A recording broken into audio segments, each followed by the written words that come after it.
How you do that there? How you do that there? And I ain't mad about it. I am your man's Nic Rattlehead. And behind this camera, somewhere out in California, hopefully staying safe, is my man's with the master plan 100 grand. Only you, me, and God knows how much I love this guy, man. Matt the Graff. Oh, my buddy, my brother. And we would like to collectively welcome you guys to Aftershock Reviews, your place for the best extreme music reviews. And today I bring before you an underground gem, one that I am just hoping explodes into something even more grand when they go and make a major label debut, man. Oh, it's real. The name of this album is called Preparations for Human Disposal by the band Gravesend. Now, Gravesend comes out of New York, bro. Not a game. Man, you would think with a name like Gravesend, there'd be a lot of occultism and things of that nature, but no. What Gravesend is saying, yo, we love our city, but there's also levels to this thing. There's levels to this that you have to understand, because there's also like slums and there's also like the underground, right? Places where like the undesirables go. Right? Places like, I don't know if you've ever seen The Hunchback of Notre Dame, but like somewhere in the middle of that movie, like Quasimodo and Phoebus, they go into this graveyard and they move the gravestone trying to find Esmeralda. And what do they find in the catacombs, in the sewers? The undesirables, the gypsies, right? So what they're kind of saying is like, this album isn't about, like Satan and all the rest of that stuff. No, this is about our city and our underground and our misfits, us, right? And I really like that about this album. I really do like this about it. It's kind of like the scourge of New York vomited up an album, and I think it's wonderful. I think it's marvelous because of that. Now, they do like a lot of electronics and noise and things of nature that come into this album, and it's really, really cool because the opener track for this, Tombstone Vandalism, is like a 2-minute noise piece, right? It feels like something that you hear like out of a found footage tape, right? Like, I don't know, it'd be like something you would find in the 70s, right?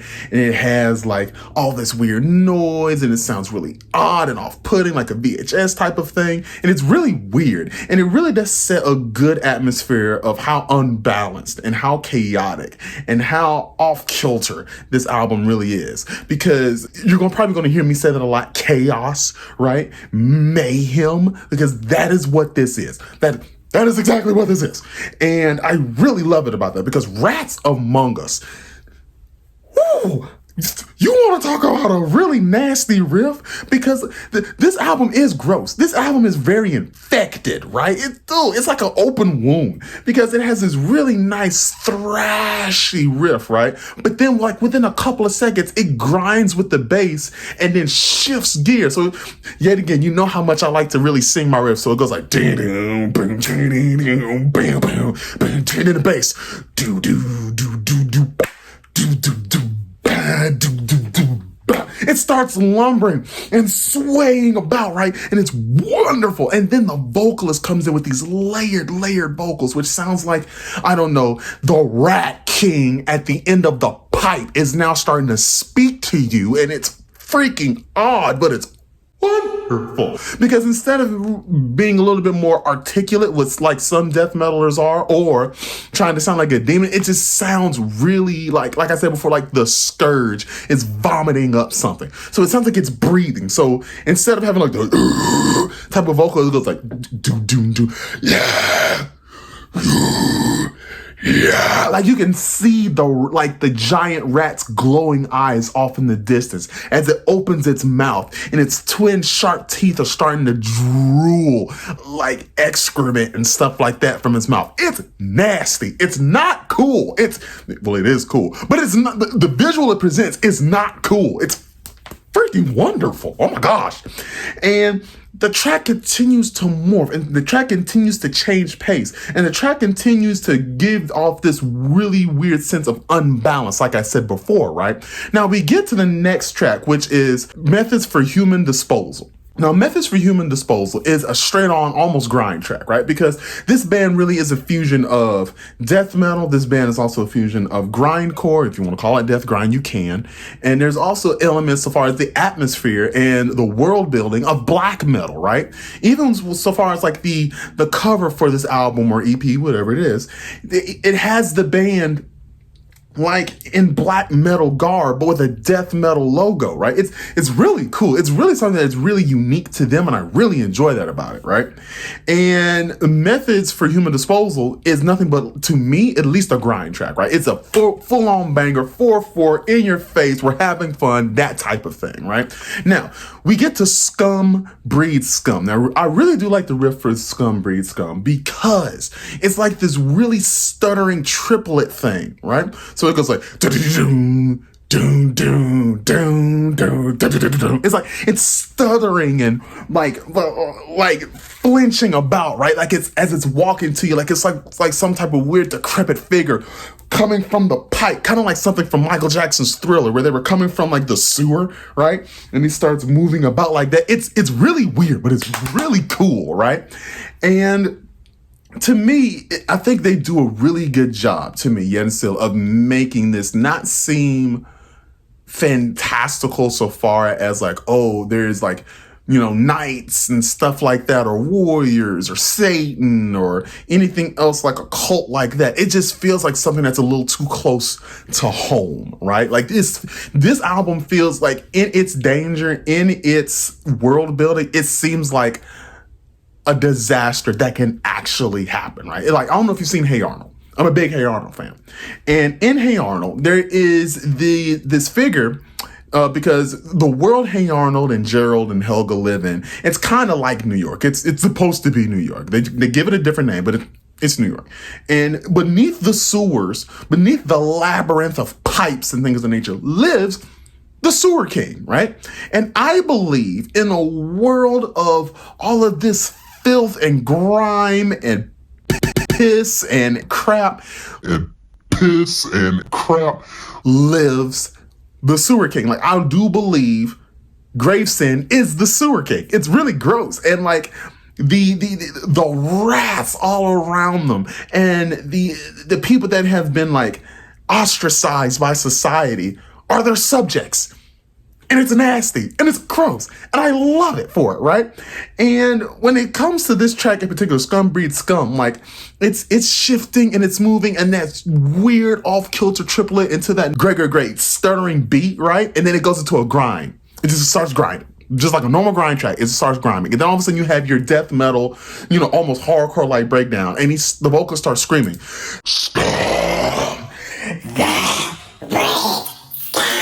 And his vocals are layered. So it's like the Rat King's vocals are echoing throughout the pipes, thanks to the tasteful incorporation of the reverb, right? The reverb is not abused, but yet again, tastefully done. So it feels like it's reverberating off the piss and grime of the pipes, in which you're stuck in which they have placed you in, right? It's great. It's absolutely great. And we also have another noise piece, right? And this one's called Scurrying. Now, scurrying, it makes me feel uncomfortable. It makes me feel uncomfortable because I don't like rats, right? Now, I'm from the country. I can deal with them. Like, I could kill them, all these different things, no problem. I can shoo them out of the house if I need to, whatever. But the sound of hundreds of rats squeaking and running, you can hear little feet. Nah, it's not good. It's not cool. It's not cool. It's not cool. I don't like it. It's not cool. But it's wonderful at the same time because it belongs in this world. It makes you feel uncomfortable. It puts you off your balance. It's great. It's great. It's absolutely great. And Rikers to Grave, we're going to go back to the encompassing noise, right? Because what they do with these great death metal guitars and this grindcore elements that's also been thrown in as well, we have like almost like this choir, this dramatic choir in the background. At least is what it's being painted as to me, right? And this is being accomplished through noise, but yet and still, it's not like you have like these running synth lines in the background or anything else like that. No, it's almost like it's holding a note and it's reverberating, right? So it makes the track feel bigger in scope. It makes it feel grander in scale. And I really do appreciate it for it, right? And then it comes to End of the Line. Now, End of the Line, it sounds like it's in the same key as Rats Among Us, right? Which was the first proper track from this album. And End of the Line kind of follows that motif, right? It kind of follows that motif, and it's really cool. It's really cool, right? And we have our nasty vocalist. Holy cow, nasty vocalist. And then all of a sudden he starts going like, and then we go back to our VHS pulp horror noise. Like, it's really great. It's very cylindrical. It really does run into itself. So if you listen to End of the Line and then listen to the album all over again, it's like it's not stopping, right? It feels as dense as the underground labyrinth that is New York itself. And it's really cool. I really do enjoy this album. And this band accomplishes within 17 minutes. Well, I think a lot of other bands have to take even longer to do, right? And I really do enjoy that about Gravesend. Gravesend knows who they are. Gravesend knows the message that they want to bring across. And I think once you know your target audience, you can make an album or EP like this and have it be insanely effective without needing to have 30, 40 minutes in order to do so. Nothing against albums that do that, but Gravesend is really laser focused in on what they want to do. And I absolutely love it. This is one of the great EPs, albums, whatever that came out this year. And I really do enjoy this. I hope you guys go to their Bandcamp. You can go find them at Gravesend. Right now, I think most of their not their VHSs, but their cassette tapes are sold out, unfortunately. I was looking for one of those. But you can buy their t-shirts. They have a cool white t-shirt with a rat here and it says Gravesend. I bought the long sleeve. It's a black long sleeve that says Gravesend in white letters and it has the rat here and it has the logos done. It's freaking dope. You gotta support your bands, especially in times like this when they say name your price. Even if you give the freaking guys $1, give them something. You know what I mean? Give them something. You know what I mean? We have to support our bands during this time. The name of this album again is called Preparations for Human Disposal. It's just really good. You gotta check it out. Good music, man. I am your man's Nic Rattlehead, and behind this camera is my man's with the master plan, 100 grand, only you, me, and God knows how much I love this guy, man. What's your name? Matt the Graff. Matt the Graff. Wash your hands. Support your band. Support Gravesend, bro. Support Gravesend.